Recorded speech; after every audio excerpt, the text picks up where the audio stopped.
सर्दियों में गर्मा गर्म नाश्ता।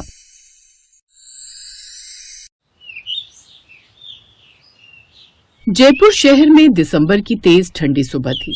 मिश्रा परिवार की रसोई में अभी तक चूल्हे या गैस की आवाज नहीं आई थी। पूरा घर रजाइयों में दुबका पड़ा था। तभी घर के बड़े बेटे अनिल की आवाज रजाई से आई। आज तो हाथ पैर जम रहे। अरे कोई है क्या जो हमें चाय दे दे। तभी दूसरे कमरे से सास रत्ना की आवाज आई। अरे बेटा, तेरी ही तरह सब रजाई में घुसे पड़े हैं। कौन जाएगा इतनी ठंड में। वैसे तेरी जोरू सो रही होगी बगल में, उससे बोल थोड़ा उठने का जोर लगाएगी और सबके लिए चाय नाश्ता बनाएगी। हाँ, बहुएं तो जैसे रोबोट हैं जिन्हें ठंडी नहीं लगती। माँ जी, आज चाय नाश्ता मत बनवाना, मैं नहीं जा रही रसोई में। आज बड़ी ठंड है।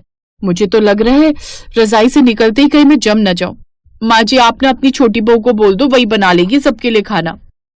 उसी वक्त छोटी बहू शिखा ने भी कमरे से आवाज दी। अच्छा, छोटी बहू लोहे की बनी है क्या? मैं अभी बाहर नहीं आ रही। बाहर का नल देखना, ऐसा लग रहा है जैसे बर्फ जम गई है। हाथ धो तो हाथ सुन्न हो जाए। हे भगवान, रसोई कौन संभालेगा? घर में 6 लोग और उठने वाला कोई नहीं। माँ जी, मैं उठ जाऊंगी लेकिन आधे घंटे बाद। अब सास खुद ही गुस्से में पैर पटकते हुए बोली। हे भगवान, घर को होटल समझ रखा इन बहुओं ने। तभी अचानक से रसोई से ठक ठक की आवाज आई, जिसे सुनकर सभी चौंक गए। हैं? कौन है रसोई में?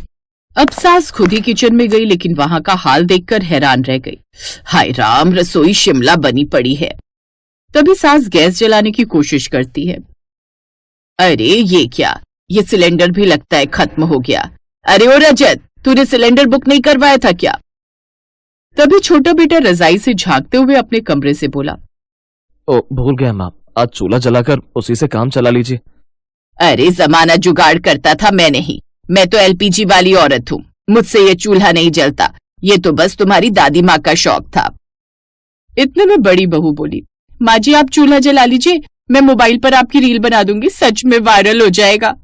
अरे चुप, मुझे सोशल मीडिया वाली शेफ नहीं बनना। ऐसा कहकर वो भी रसोई से बाहर निकल आई। फिर तभी घर का सबसे मजबूत किरदार यानी कि दादी जी अपने कमरे से बाहर आती हैं, कांपते हुए, लेकिन फिर भी उनकी आवाज बिल्कुल शेर जैसी थी। क्या हो गया? क्यों तुम सबने हल्ला मचा रखा है? सर्दी है, कोई तूफान थोड़ी आया है। अब ठंड की वजह से तो हम नाश्ता करना नहीं छोड़ सकते ना। लेकिन माँ जी, रसोई में तो बर्फ जमी पड़ी है। जमा है तो पिघला लो। चलो हटो, रसोई मुझ पर छोड़ो। तुम सबको ठंड लग रही है ना, तो घुसी रहो रजाइयों में। लेकिन इस बुढ़िया में अभी भी दम है, अपने और अपने परिवार का पेट पाल सके। उनकी आवाज से दोनों बहुएं भी बाहर आ गई। बाय गॉड, ये दादी माँ को भी चैन नहीं है। एक हम है जवान खून, जिनसे बिस्तर नहीं छोड़ा जाता, और एक ये है 80 साल की बूढ़ी दादी, जिन्हें इस उम्र में भी चैन नहीं पड़ता। अब दादी सास ने लकड़ी का पुराना चूल्हा निकाला, जिसे देखकर सिया चौंक गई। दादी, ये अभी भी घर में? हाँ बहू, तुम लोगों के फैशन बदलते हैं, पर हमारा जुगाड़ कभी आउट ऑफ फैशन नहीं होता। हमें तो आज भी यही चूल्हा भाता है, तेरी सास की तरह नहीं कि बस सिलेंडर के भरोसे ही बैठे रहे। कुछ भी मत बोलिए माँ जी, भूल गई आप जब मैं नई नई ब्याह कर आई थी, तब आप इसी पर मुझसे खाना बनवाती थी। हाँ, क्योंकि इससे फालतू के सिलेंडर के पैसे भी बचते हैं और खाने में स्वाद भी आता है। लेकिन तुझे क्या, तुझे तो इन सब से जैसे कोई फर्क ही नहीं पड़ता। अरे आप सब लड़िए मत, और आप ये बताइए दादी माँ कि आप ये चूल्हा जलाएंगी कैसे, क्योंकि छत पर रखी लकड़ियां तो गीली भी होंगी। अरे तू बस देखती जा, तुम्हारी दादी सास तुम्हारी सास की तरह निकम्मी नहीं है, बल्कि जुगाड़ एक्सपर्ट है। ये माँ जी तो बस मेरे पीछे ही पड़ी रहती हैं। रजत बेटा, तू छत से लकड़ियां उठा ला। अपनी दादी के कहने पर वो झट से छत पर रखी लकड़ियां ले आता है, और अब दादी चूल्हा जलाती हैं, जिसके बाद वो सबके लिए उसमें चाय बनाती है। चाय पीकर सब लोग एक बार फिर बिस्तर में घुस जाते हैं।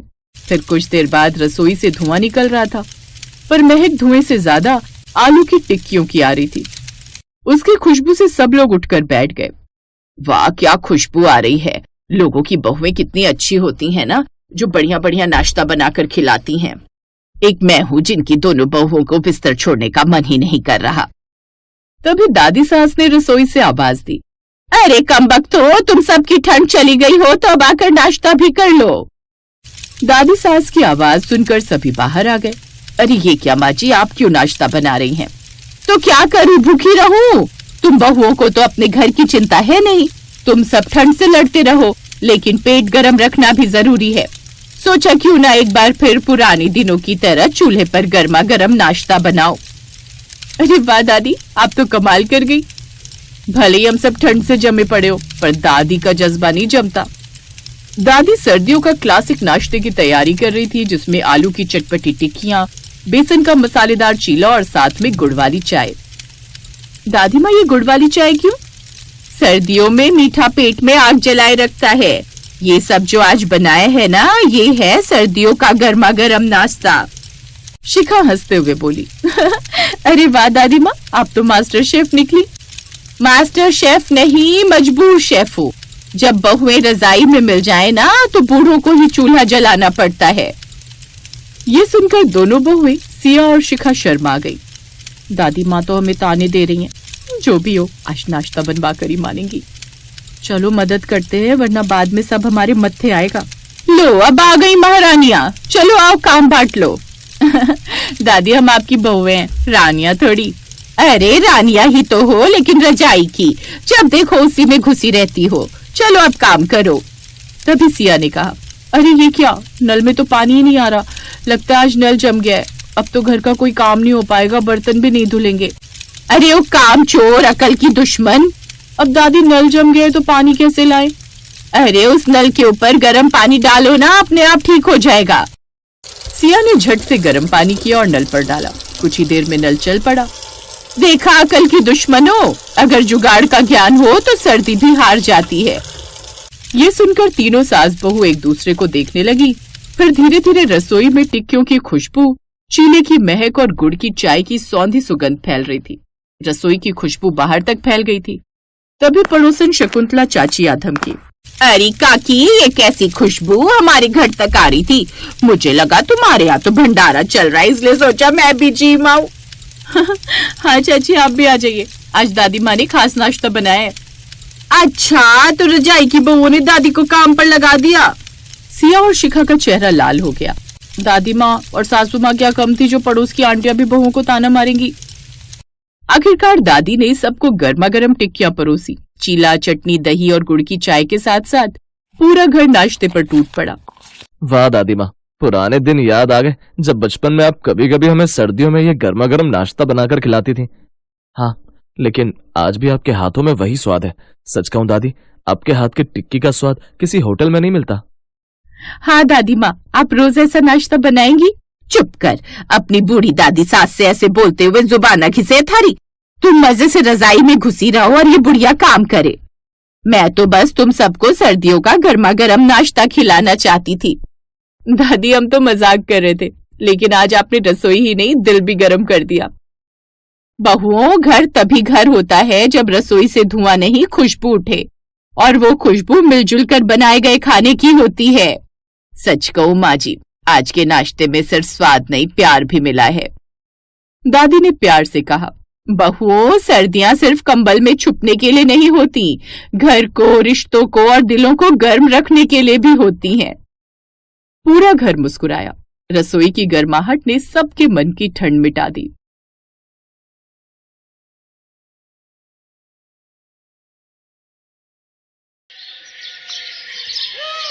माँ, नाश्ते में क्या बनाया है? आलू के पराठे बनाए हैं आज। अरे वाह, आलू के पराठे, मजा आ जाएगा फिर तो। तुझे पसंद है ना आलू के पराठे? मामा, ठंडी के मौसम में सुबह सुबह आप जब भी पराठे बनाती हो ना, तो बहुत ही मजा आता है। तो बता, तुझे कौन कौन से पराठे पसंद है? आलू के, गोभी के, और एक बार वो जो आपने सफेद वाले बनाए थे ना। है सफेद वाले कौन से छोटे? अच्छा, पनीर वाले। ये कहानी इन्हीं दोनों भाइयों की है। हरीश और उसका छोटा भाई सतीश अपने माता पिता के साथ एक गांव में रहते थे। उनके पिता बड़े किसान थे। उनके पास काफी जमीन थी, लेकिन एक दिन यही जमीन उन दोनों भाइयों के बीच लड़ाई की सबसे बड़ी वजह बन गई। अरे ये तो बता दे कि पराठा कैसा बना है हरीश, बस खाए ही जा रहा है। हाँ, अच्छा बना है। क्या बात है बेटा, देख रही हूँ तेरा मन कहीं और है। क्या सोच रहा है? इतना गुस्सा गुस्सा सा क्यों है? देखो माँ, मैं साफ साफ कह देता हूँ, सड़क किनारे वाला खेत तो मैं ही लूंगा। भैया ने ये कैसे मान लिया कि वो खेत उनका है? अरे पर उसके बदले मैं तुझे वो बड़ा वाला खेत तो दे रही हूँ ना। रहने दो माँ, अगर छोटे को वो सड़क वाला खेती चाहिए तो दे दो उसे ही। और तू क्या लेगा फिर? मुझे जमीन और संपत्ति का कोई लालच नहीं है माँ। लालच जैसी कोई बात नहीं है भैया, मैं अपना हक मांग रहा हूँ। माना कि पिताजी के जाने के बाद आपने घर की सारी जिम्मेदारी उठाई है, लेकिन इसका मतलब ये नहीं है कि आप अकेले ही सारी संपत्ति के मालिक हैं। ये क्या बात है सतीश? कम से कम पराठे तो चैन से खा ले, फिर करते रहना बंटवारे की बात। वैसे भी अभी मैं जिंदा हूँ, जब मर जाऊं तो इस घर के बीच में दीवार खड़ी कर लेना, समझे? माँ। सतीश की आंखों के सामने उसका पूरा बचपन एक बार में ही गुजर गया। उसे वो सड़क किनारे वाला खेत तो मिल गया था, लेकिन वो अपने बड़े भाई का प्यार खो बैठा था। तभी अपनी छत पर हरीश टहलने के लिए आया। वो सर्दी की सुबह थी। हरीश ने सतीश को देखा, 2 सेकंड नजरें मिलाई और फिर दूसरी तरफ मुंह करके टहलने लगा। सतीश भी हरीश को देखकर कुछ नहीं बोला। कुछ देर बाद हरीश के घर के नीचे से उसकी बहू हर्षिता ने उसे आवाज लगाई, पापा जी जल्दी नीचे आ जाओ, पराठे बन गए, ठंडे हो जाएंगे। हर्षिता की बात सुनकर हरीश सीढ़ियों की तरफ बढ़ने लगा। तभी उसने एक नजर फिर सतीश को देखा, जो नजरें झुकाए बैठा था, पर हरीश ने उससे कुछ नहीं कहा और फिर वो नीचे आ गया।